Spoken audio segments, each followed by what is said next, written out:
چې نجلۍ او هلک دواړه بالغه دي نو د دې تر مخه چې دوی دواړه بیا وتښتي واده یې ور وکړي.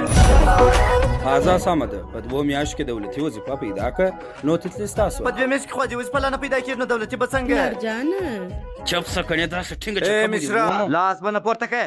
او یا هغه ما دا ویل پلارجانه چې لاس پورته کول ښه کار نه دی او بیا د پولیسو په مخ کې پلارجان دی.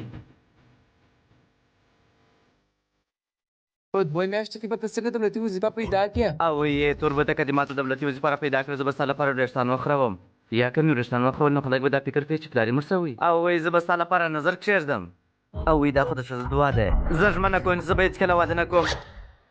او وای ته دعا کوې که وخت باندې بېسیزه کوې تا به مو دولتي وظیفه درکړل شي. الو التم د کاشور کوی وزیر خان بس یوازې نن شپه لرو سبا به ته زما ملګرې نه مېرمن به مې یې.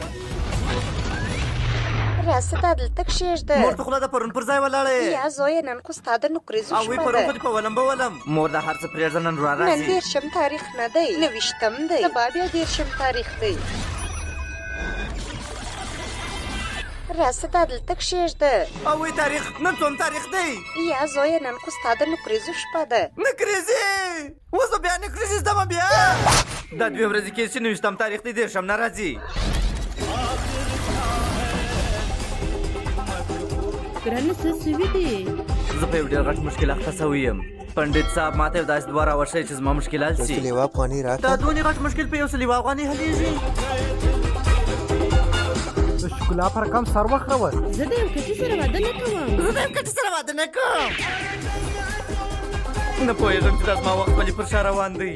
دا 2 ورځې کېږي چې 29 تاریخ دی 10 نه راځي. څه سوي دي ګرانه؟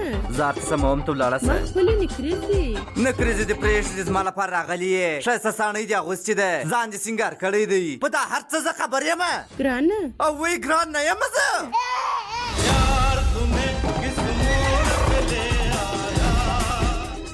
ای ګرانه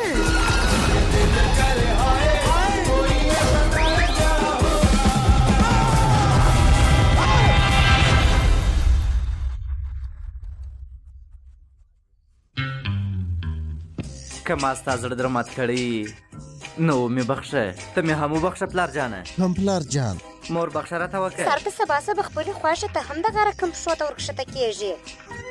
بس دغه سبا په انتظار یم خوره کې بس چې مازی سبا سي. ये बताए क्या होगा